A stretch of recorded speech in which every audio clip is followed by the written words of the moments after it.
Go live.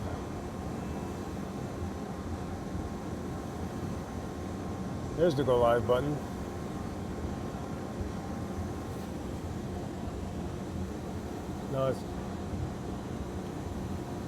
Now let's try.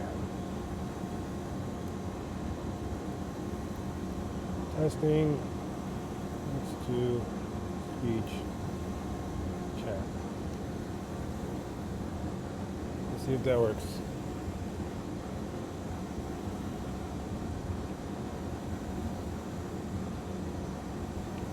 Still not showing in text to speech.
Hey, Snore, how are you? I can't get my text-to-speech chat to work, though. I find that really odd. Maybe I have to re-sign in. Let me try to re-sign in. If that's not going to work, then I'm going to have to figure a different way for text-to-speech. Maybe I have to be live first before I sign into it.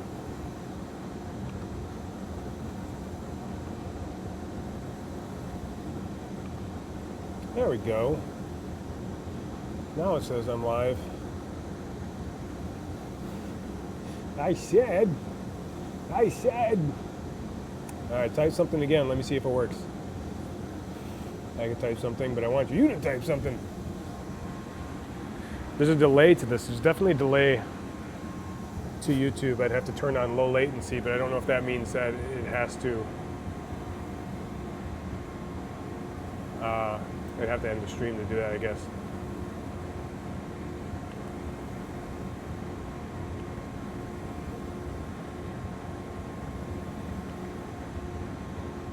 Text to speech test. There it is. There it works.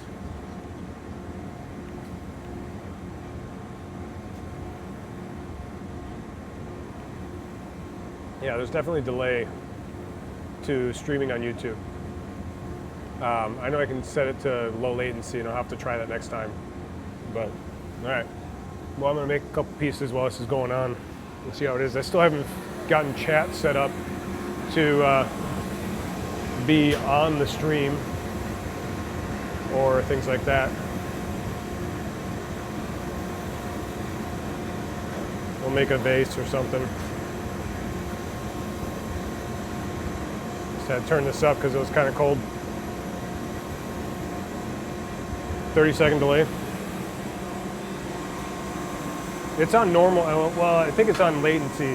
I think there's a normal latency and then there's also a low latency, something like that. So I'll have to try to change that.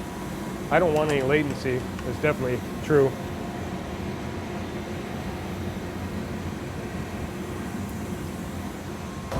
Just kind of getting started real quick, but I haven't really decided what I'm making yet.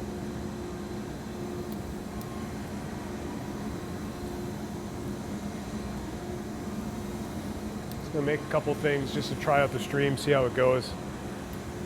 I shared it on Facebook just to see if random people will stop in or not.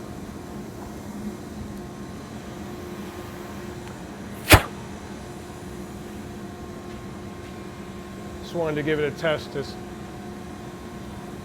today, and it's been kind of had a workshop today earlier. Went a little later than I thought, so I'm trying to do this real quick. Got some bubbles in here. The rod had some gunk on it. We'll use the colors that are here. Some blues, some oranges. Maybe a couple specks of black in there, just for fun. A couple specks of black. I definitely don't like having latency. You know, it's bad enough that I guess I have to like try to match up my own sound to my video, and then trying to keep up people chatting to me as well when I'm already past what I'm doing. I don't really like that either, so definitely have to kind of get used to that. Let me get this fixed. Even fixing the cameras takes a while. Let's see, is that where I need it?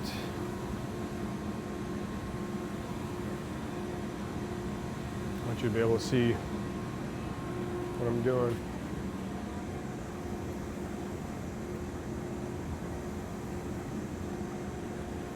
It's hard to adjust that on time. Another gather.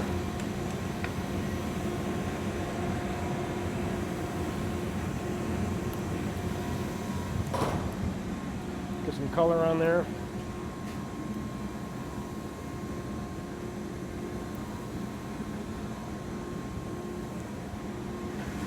Boot this up.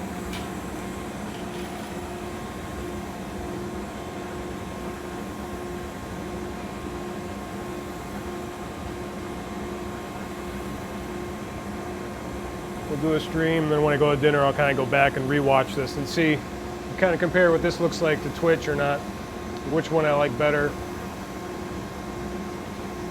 If I can, I'll try to do this again this weekend and maybe turn it on to a low latency just to see if there's any change in how quick someone can reply to me or how quick the cameras react. Because there's also like a delay to like cameras to match the audio. So that's also a factor into what's going on. Just going to twist the color a little bit.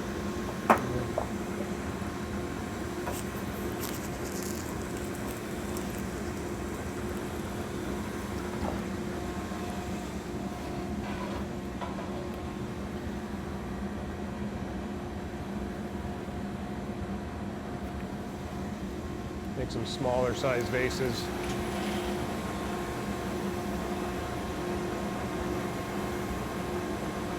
Yeah, I saw you go live the other day just on with the Xbox menu. So it looked good. Quality-wise, I thought it looked good.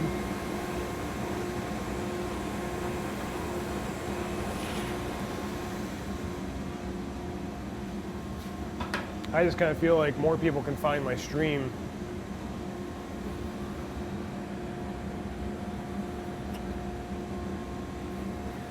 I got that counting now. I thought you were saying when you start counting, or are you going to start counting?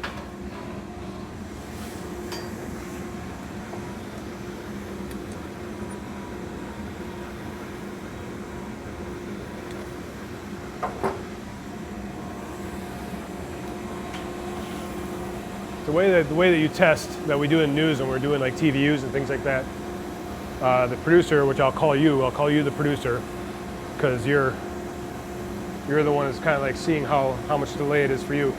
So you say 28 seconds. You say go and start counting, and when I hear you say that go or type that go, I will let you know. So, but apparently you already got it.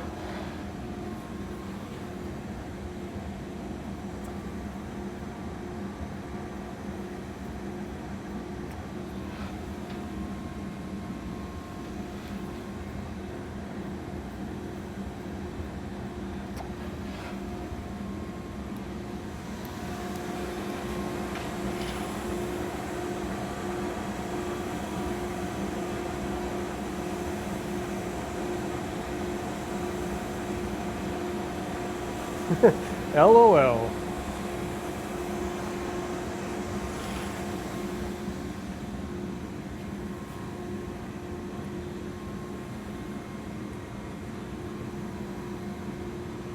But I think your chat is quicker than it appears on, I don't know. Sometimes I hear you first before I see your chat come up.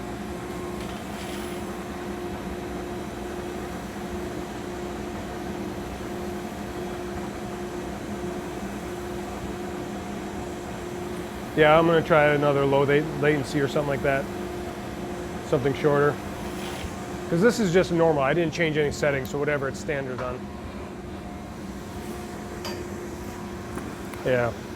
But I mean, like they talked about, like if you stream on YouTube, you can stream elsewhere too. You're not exclusive to it. So that's kind of neat. So I could restream this on Facebook or something. I don't want to. I'd rather just have people come here for it. But that is possible. All right, just indent the bottom here so I can attach to it and we can transfer this to another pipe here. Start opening it up.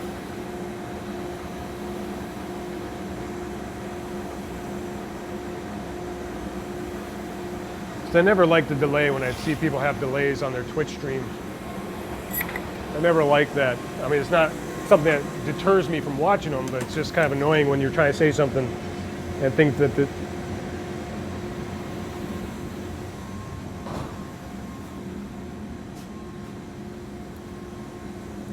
interesting. So how does that translate? One Twitch viewer is 1,000. So like every 1,000 YouTube viewers, you will get one Twitch viewer?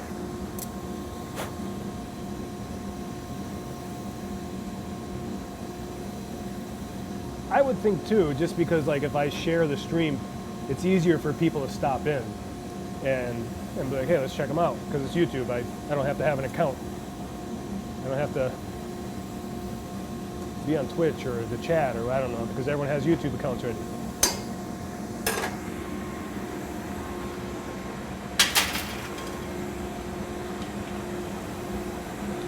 So I usually have like a couple viewers on Twitch, so yeah. So if it's one Twitch viewer to 1,000 YouTube viewers, I should have 1,000 YouTube viewers right now. Probably said it wrong. Yeah, I don't know. I don't know how to, like, I understand it, but it's like, what does it really mean to the streaming platforms? Like, they're completely different platforms in a way, so like if I'm trying to send people to my Twitch account, like I can understand like for every 1,000 viewers you have or subscribers you have on YouTube, you might get one Twitch subscriber or one Twitch follower from those thousands. But it's probably just more of the numbers, is how many people are on YouTube compared to how many people are on Twitch or something like that.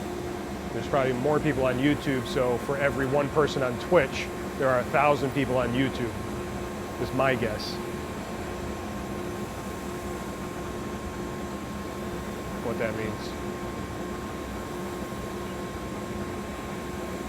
So I'm heating up the top here so I can open it up, finish off the vase. This is going to be a small little vase. I didn't put any bottom to it, just, yeah. No, I agree. Twitch is the king for gaming.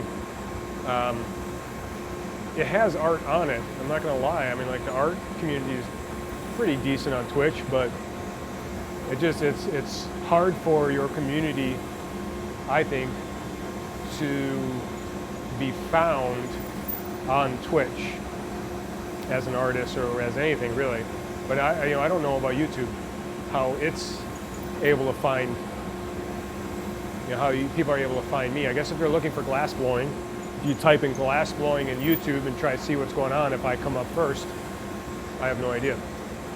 Just because I'm live streaming it right now. So I don't know if live streaming takes precedent in the analyticals that Google's doing, if they care. These are things that I'm curious about. Let's go open this up a little bit.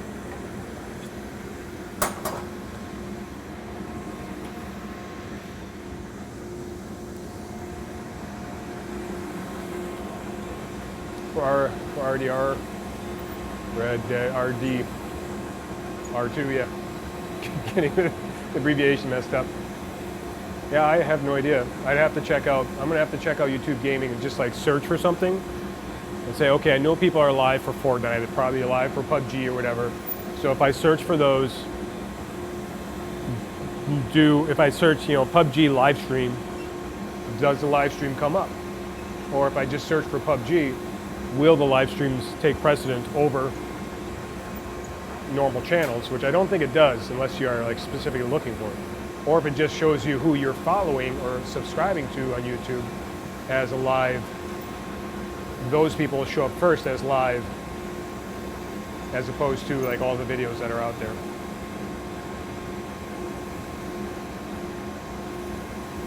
It's like trying to understand YouTube analytics. It's something I know nothing about, but the only way of learning about it, I guess, is by trying and seeing how it works. I lost my microphone, now I'm sitting on it. I don't want to squish it. Oops.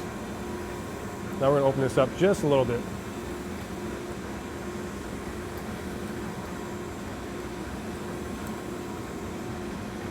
All right. So they do precedent live people. So if you're going live with something. Hey, this is a small vase. This is what I wanted. So we got a small vase. We're going to put this away and I'll work on the next vase. I'm going to actually put a foot on the next one, or I might open it up and give it some wavy top. Just try and make a couple things real quick. So I guess I'm not really taking my time on things.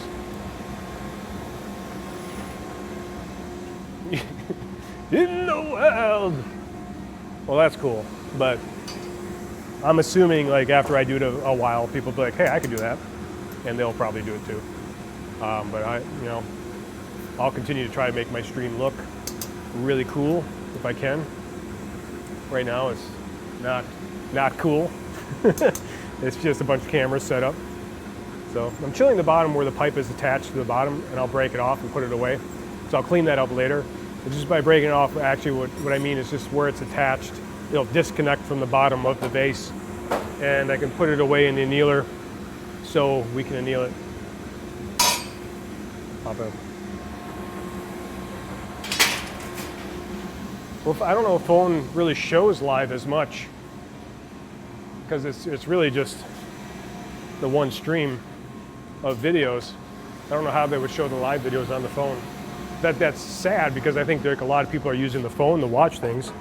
So let me put this mic somewhere a little better and somewhere I won't burn the cable away and off.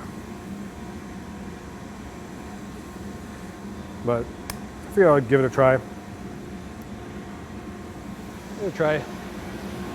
Stream making a couple things, see how the quality works. We already know that latency is an issue, so I have to try to make sure it fix that for the next stream, so it's not as bad of latency. But otherwise, how's the quality look? Does it look all right for quality-wise? Put a little more color down here. Some purples. And just a speckling of black. To give it some dark spots. Like, I don't mind YouTube, I actually like it. It's interesting the way they have their live streams set up. I click go live on OBS, but then you have to also click go live in YouTube as well. Looks great. Good. Does it sound better than Twitch usually?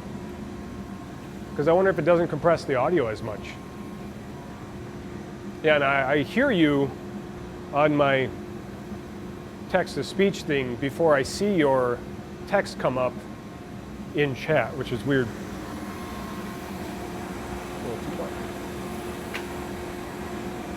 So we may try to put a foot on this one, so I'll be dripping glass over here on the table just to give it a try.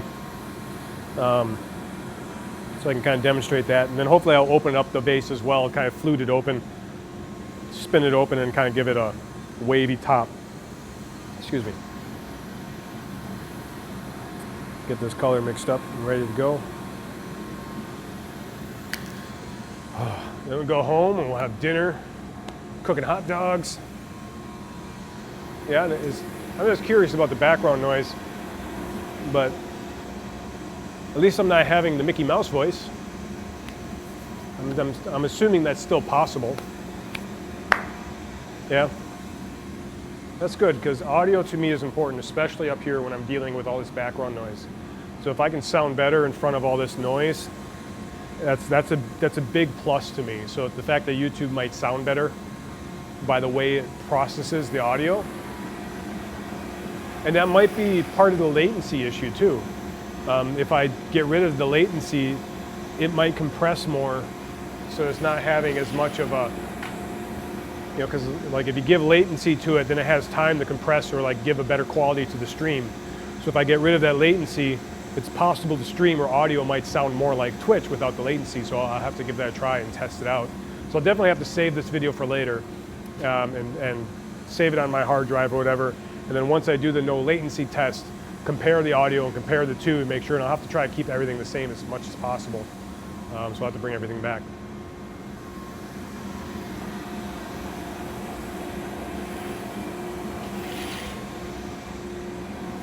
All right, do our initial gather here. Get a little bit of glass.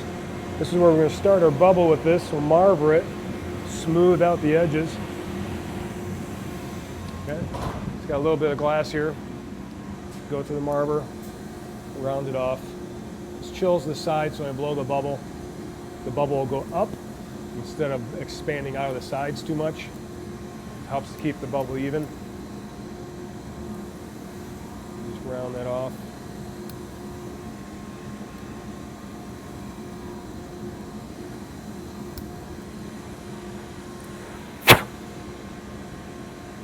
Well, that sucks.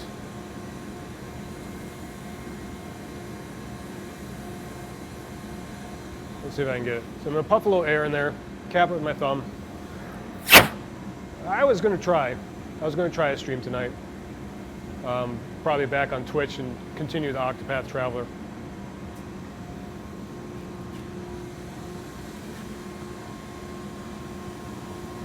I just was really anxious to try YouTube for glassblowing, so I really wanted to try it and see how it worked out. So I just wanted to do this, kind of quick and get a test going. But yeah, I want to stream again. It's the new year. Get back on YouTube or get back on Twitch and stream the gaming. And I don't know if I'll separate the two, because we'll see. The thing is, I'll have to rebuild that community, because like kind of on Twitch, they come there for the games, but they also come there for the glassblowing, so they come there for both. So then that means either I'll have to tell them and say, hey, this is what's going to happen, this is how I'm going to stream from now on, and try to get someone to come here as well, or not, and just like whatever happens, happens. Or go back to streaming the glassblowing on Twitch. But part of me feels like I should be doing the glassblowing on YouTube.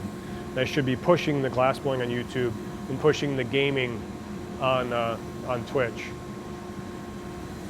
But then there's also the fact that the videos I post on my YouTube channel are completely different than the glassblowing streams. So now I'm in that whole conundrum of like, what the heck am I doing?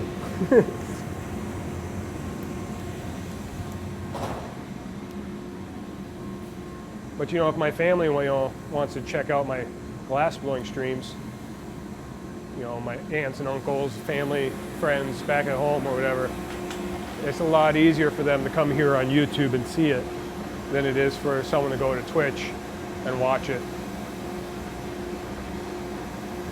And I kind of feel like if people are there on Twitch to watch me blow glass and they find out that I'm going to be blowing glass on YouTube from now on, I kind of feel like they would follow. If they really wanted to be there for me and for my streams, they would probably follow me if I chose that direction. So like I don't know if that's really a concern for me as much, I might lose followers on Twitch then. Some people be like, well, I don't want to follow him then if he's not going to stream on there. Because they never come to my gaming streams, just mainly my glassblowing streams. But I found a lot of people streaming the glassblowing on Twitch though. It's definitely, I mean, like, I don't know if I would have became an affiliate that quickly without the glassblowing. So, I mean, there's that to think about too. It's just, there's a lot to think about. You know, it's a lot to take into consideration as to what I want to do.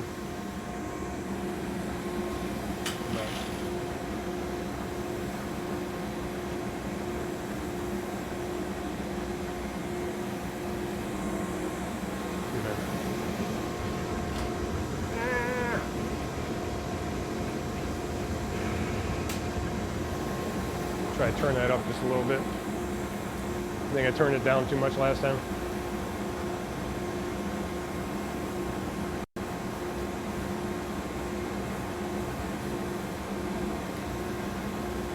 So I'm making a vase, put some twist in the color. Now I'm going to stretch it and blow it and kind of make an elongated vase. Just going to chill the bottom a little bit so it doesn't get too blown out there. The glass is kind of still cold right now because I turned down the glory hole too much.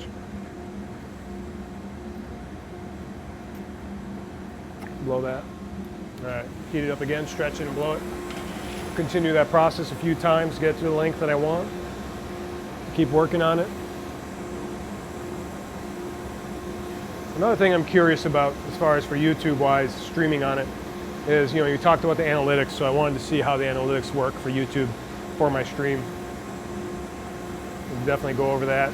Not that I have a lot of viewers right now or anything to really analyze, but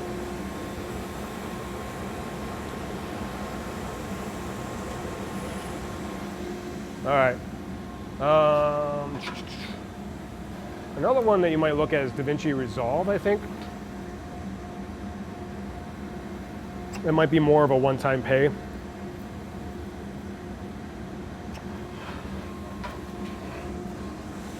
Or maybe you just go with Final Cut X.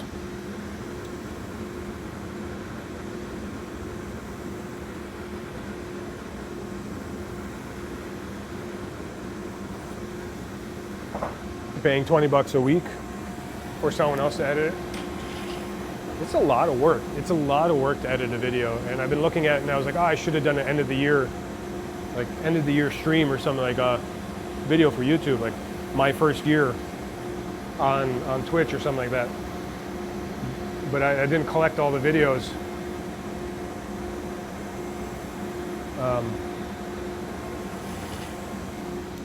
I didn't save all my videos and didn't save all my best ofs. So it's definitely something I'm gonna have to think of this year. Just trying to save my best ofs. Even if it is just me clipping more and saving those clips, going back and looking at everything that I clipped through the year and then putting that together. Or, you know, probably like making a best of Dan's clips of the week or month. Just kind of posting that as a video, you know, streaming best of clips.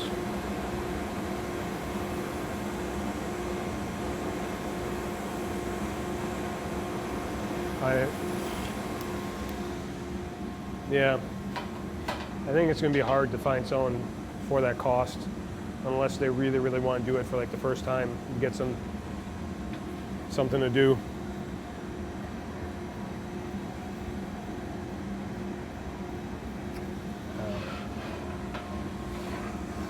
That's a lot of time.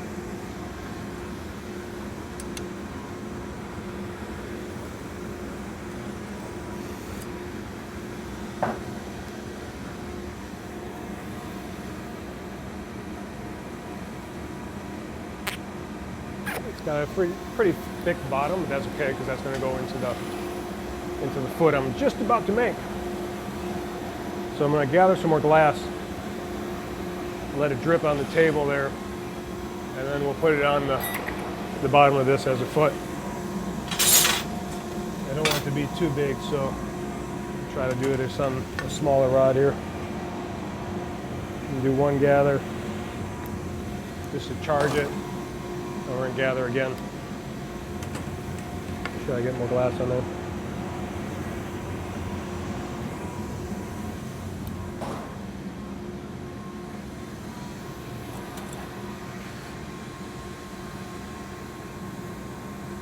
Sometimes you just let it drip on there and let it kind of drip cut itself off, but I wanted to cut it this time, keep it from becoming too awkward. So you touch it and then spin it, make sure it's centered. If it wasn't centered, I could try to slide it over or try to adjust it. It's mostly centered now. And now I'm going to go and use some wet newspaper to try to shape it a little bit. And then using the newspaper, I can try to center it up a little bit more.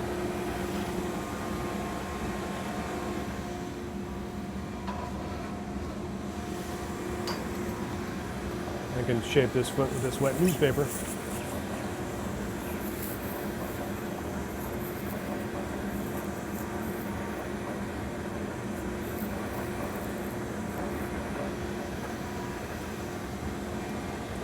Flatten the bottom. Kind of automatically indent it a little bit with the newspaper.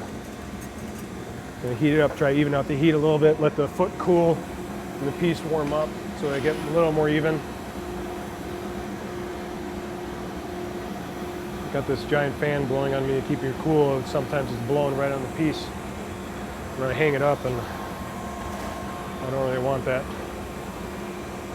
I can lean back like this, get into it.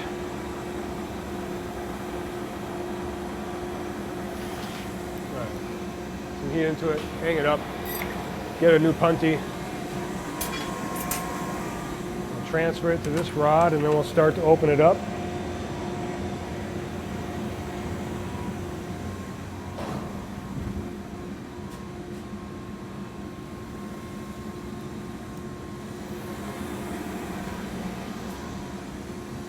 Still a little hot there. Depends how quickly you move. Touch this to it. Try to keep it centered. Once that's attached, center it up some more. Tried to set up cameras where you could see things, so still don't know if I found the best places to put them.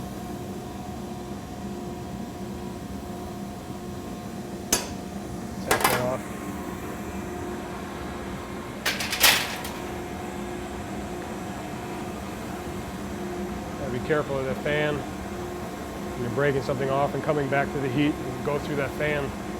That fan back here is blowing on me to keep me cool, blow some of the hot air away. But it's kind of dangerous to your piece once in a while if you kind of walk through it. And it chills your piece before you go to the glory hole.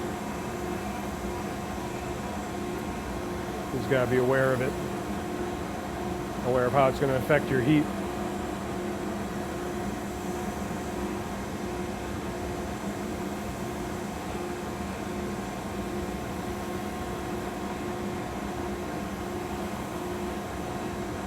And I'm sure with YouTube, the longer I'm on, the better. You know, shorter streams for being live is probably not the best. So if I was going to spend the day blowing glass, it's probably better to stream for the day as opposed to just for an hour or two. Probably get more people to stop in on the longer streams, just like any other live stream.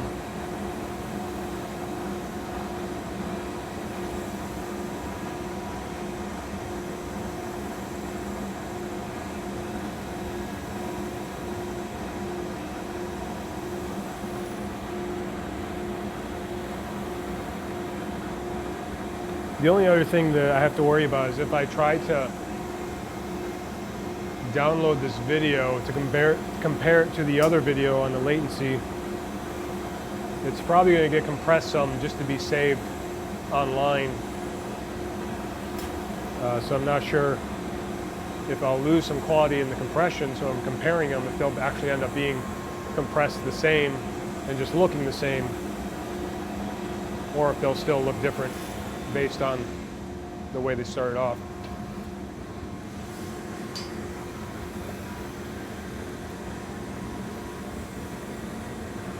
So open it up a little. It's still too cold to open up anymore. But it looks pretty good. Heat up some more. I don't know if I can get it that hot that it's going to open up, spin open the way I want. And keep that punty kind of warm so it doesn't break off the bottom of the piece. Is that other camera too dark? Can you see the piece rotating in here or not? I can't tell from over here.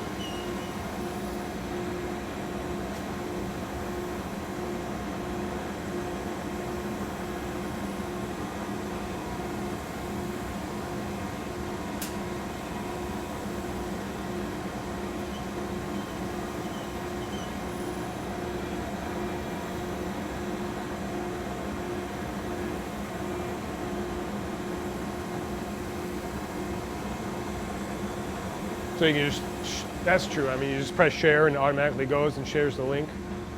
That's true. I mean, it's easy to share a YouTube video or stream.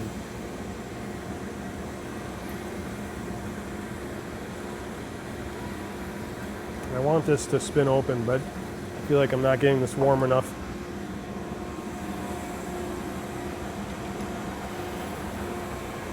I might just, we'll see how warm it gets here.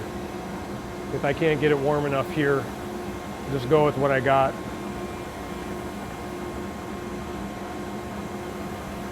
I'll probably put it on the shelf and try to sell it.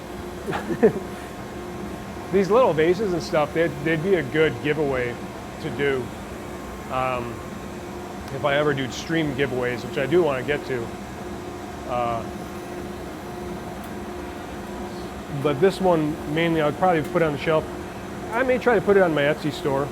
You know, I gotta put more stuff. That was one of my goals for 2020, is to put more stuff on my Etsy store and try to like actually get a decent glass store going with stuff on it, not just like a few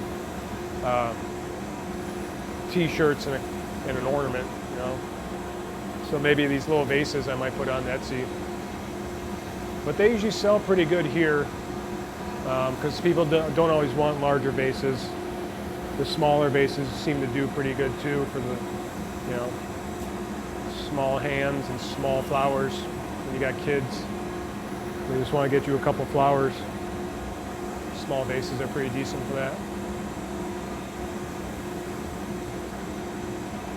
So I was just, it wasn't really I had any mind, like anything in mind for these pieces as far as what I'm making. I just wanted to make something on stream, so that's really what I was doing. I was just picking a couple small vases to make because they're quicker. They can showcase a little bit what I'm doing here, as well as I can still test the quality of the stream. So, was he back there? No? He's still around, he's somewhere. Well, I am, but that's all right. That's okay. I thought he's not by the computer. He was just here a little while ago, so yeah, peeking back, see if he's back there.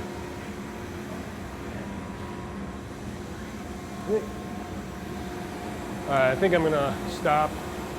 I won't spin this open just because I can't get it hot enough to spin, and then I'm just gonna make something that's not quite the way I want it. So I think I like it like this, as wide as it's open. So I'm gonna break this off. This is basically the same vase I made before, except this one has a foot on it.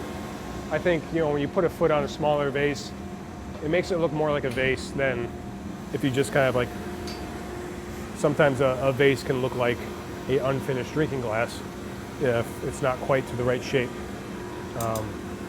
So I like putting a foot on it. It kind of gives a little more weight to the bottom, so it can hold a little more things, even though when you put water in there, that'll help hold it down. But I like having a little more weight to the bottom of a vase. If I don't put a foot on it, then I kind of feel like it might be considered like a small pitcher, you know, milk pitcher or a drinking glass or something like that.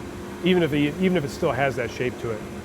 It's like I feel like, oh, it's not big enough to be a vase, but it's small enough to be a drinking glass. It's somewhere in between. What could it be? So I kind of like to try to define it a little bit more. All right, grab that, tap this off, pop, and put it away. So everything I make has to go in the annealer. So the furnace itself, where we gather the glass, is running about, I think we tested it recently, and it was 2150, so 2150 degrees. Usually the glory holes that we work at are about 100 degrees hotter or so that tends to be a little bit warmer, so that's where we heat it up to keep working it. So when we gather the glass, it's about 2000 degrees. When we're working with the glass, it could be anywhere from 14 to 1800 degrees or somewhere, depending on how hot or how cold we're working with it. And then when we put it away, it's still maybe 1200 degrees or so, 1000 degrees, give or take. But the annealers themselves are about 900 degrees. We put them in there, and then when we're done, we'll shut the annealers off, and it'll slowly cool it over time so that it gets rid of any tensions in the glass.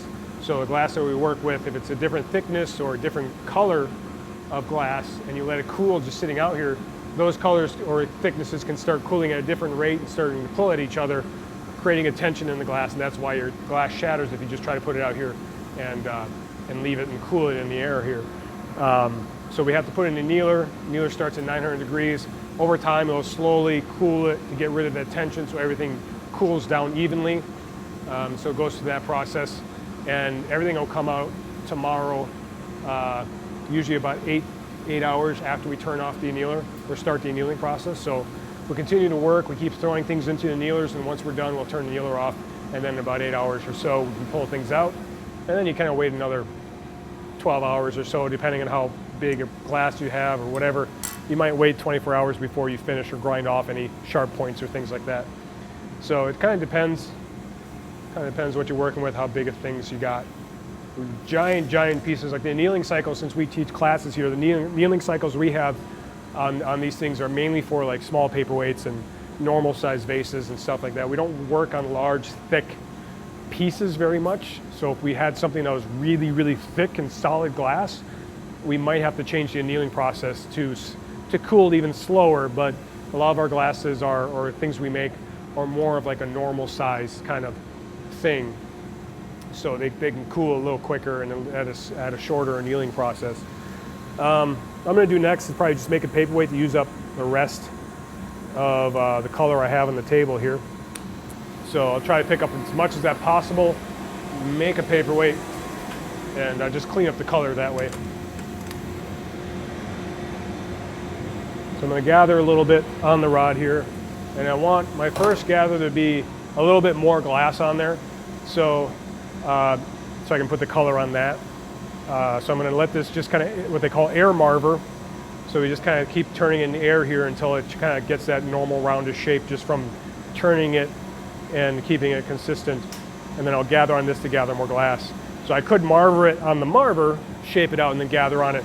But I could just let it cool in air here without touching or putting any chill marks on it, and then gather on that. And I can get more glass on here now because I let that cool and I have more surface area to grab on. So now I'm just going to try to pick up as much as color.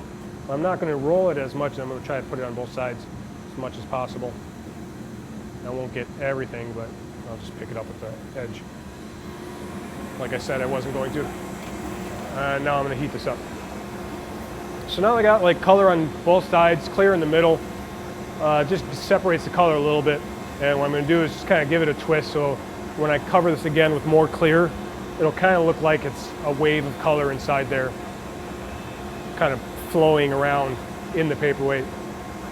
Nothing fancy, nothing too extravagant. It's a kind of a simple technique, but I like the way that the color flows when you do this, when there's a separation. I kind of like when you make paperweights with minimal color. You can do paperweights with lots and lots of color, and that's fine. But I sometimes like just minimal color in paperweights, and I find it interesting the way some of that works. So I'm just going to kind of like twist it a little with that. Let's give it a small twist. Round it off. Twist it a little more maybe. Try to get rid of any indents so that when I gather on this I don't trap air bubbles. Anything that's indented, I could poke into it with an ice pick, create some indents, and then when I gather, that'll create some bubbling to it. But I just kind of like the twisting of the color, so it melts any of those ridges away, and then gather on top of this and continue to work to make that paperweight.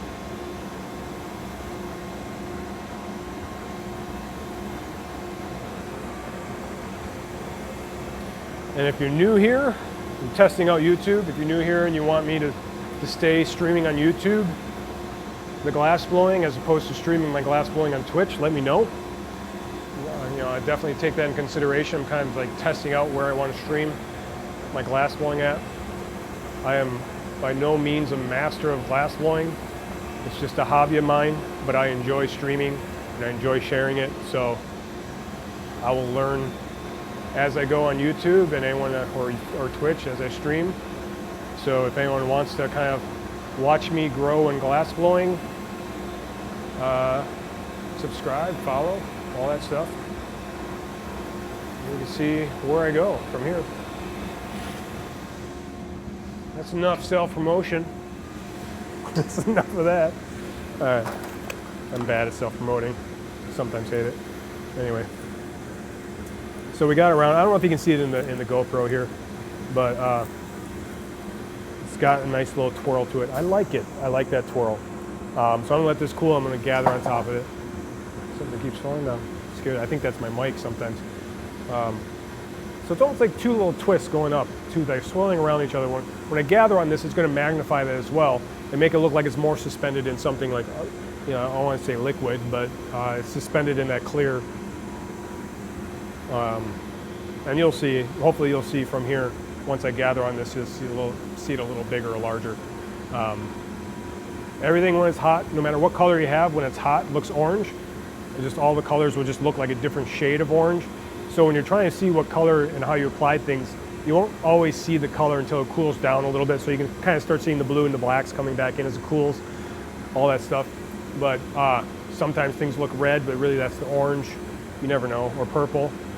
So you never truly know what the color is going to be in there until it cools all the way.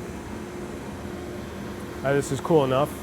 So I'm going to gather on it, and I'm going to use one of these 6/8. Or that's another 6, I think. So one of these sizes I'll use depending on how much glass I gather on top of this.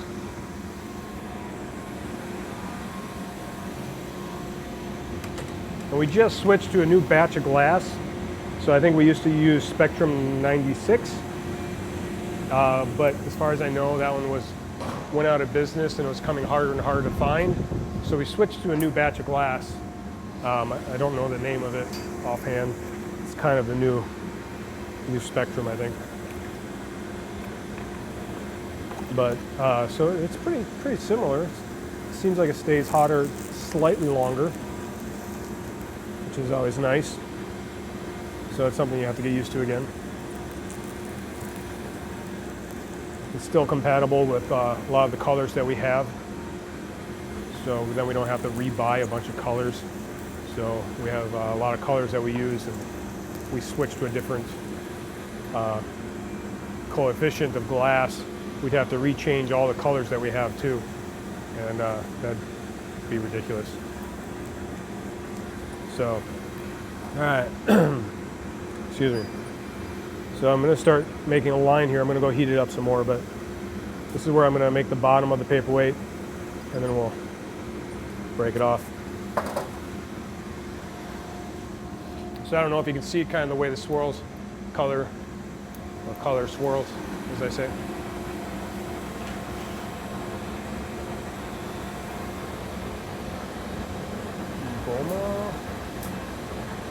Boma something, maybe Boma glass.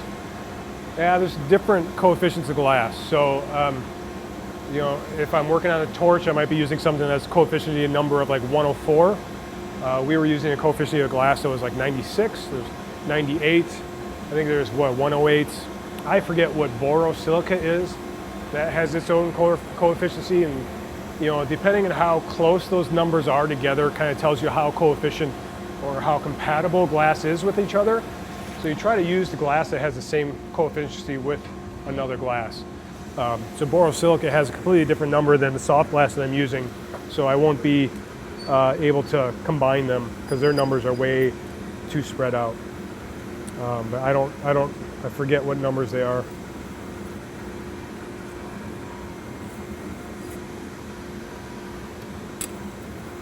So, you know, people say, oh, they recycle glass here, let's bring clear glass to them, or let's bring, you know, it doesn't always work. Bottles that we break up to use in the glass, it doesn't really work that way. You used to be able to use Heineken glass. If you had Heineken glass, you could break it up and use that as a color. We had it, you know, it was compatible a little bit with our glass to an extent. That was possible. It's no longer the issue. It doesn't work anymore. There are some blue wine bottles that would work. That doesn't work anymore. You know, we used to experiment to see if there was different glass we could use. You know, and I think Ed, when he started blowing glass here, when he started blowing glass in his garage, he would go and collect glass bottles from the trash. But he would always, I think he would collect Heineken really, but he would collect the same type of bottles because he knew they would be compatible. If he was like, all right, if these are all Heineken and I threw them all into the furnace and melt them down, I know that all the glass I threw in there is Heineken glass and that all of that is compatible. Or if he like grabbed another bottle, like I don't know if like some of the bigger companies, like I don't know if I'm not even sure which other companies, I don't want to spout names of companies, but some companies I think use different types of glass depending. So it wasn't always the same color of brown bottles. So he was like, okay, I don't know if those will work together. So there's just certain companies that would always use the same kind of glass. So he could throw them in the furnace and use them to make stuff.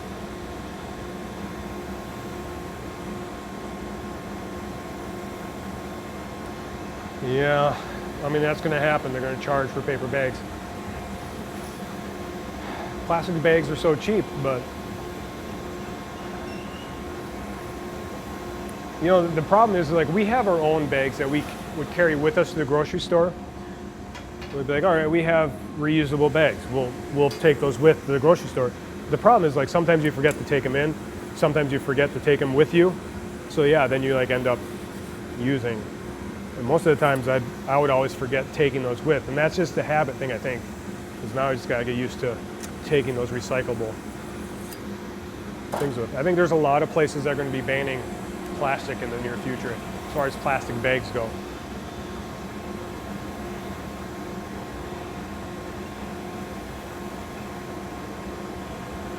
And we have to, you know, I think the biggest thing was, I don't want to speak for a bunch of people, I don't want to get political, but a lot of people like say we got to ban plastic, and you know they yell at people for going against it, but there is a lot of plastic that's out there that we can't replace, you know, like that has to be used.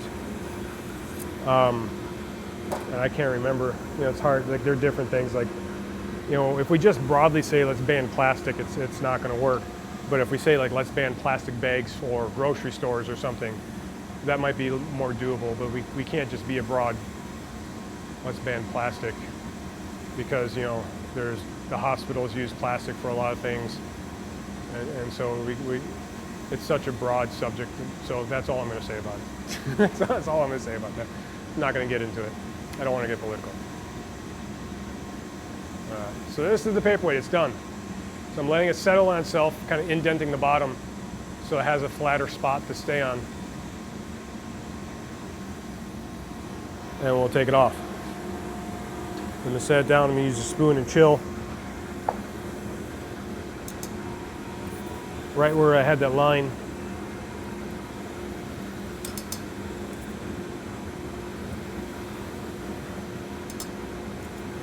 Make a chill point right there. So I'm creating a purposeful tension in a way. So I'm chilling right where that line is, so then there is a tension there. So if I tap on this, it'll break off because I told it that's where I want it to break off.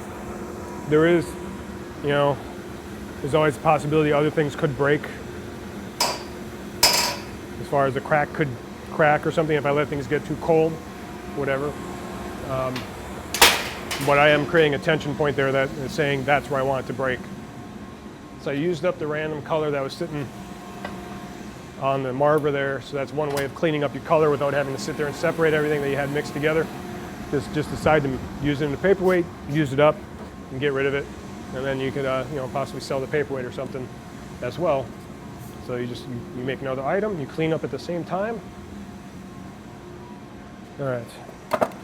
So we're gonna put some stuff away here.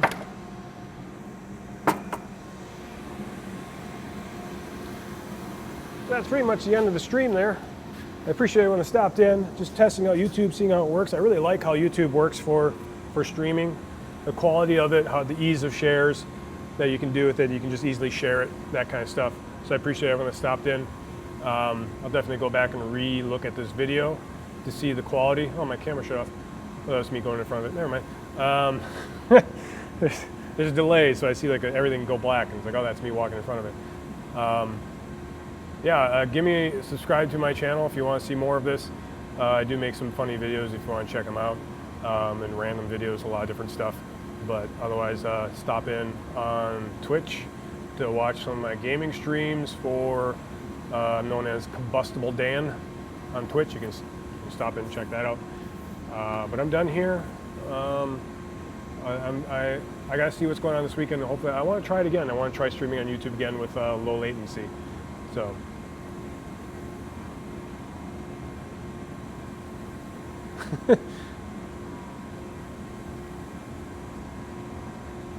Well, it does the same thing on Twitch, I think. If you have 3 tabs open, I think it'll count you each as a viewer for a while until it realizes it. And I think that might be what channel points kind of help with. So if you're getting channel points from 3 different viewers that are open, or browser sources that are open, I wonder if it tells them, okay, well, now we know that's 3 of the same person. Thanks. But yeah, we'll definitely see if I can do this again this weekend, see what's happening. So thanks for stopping in, Snore. Thanks for everyone else that stopped in. We'll definitely check you later. I don't have an outgoing outro at all. I'll work on that. Let's see how I end the stream. No rating on this. Can't rate anyone. All right, we'll see you later.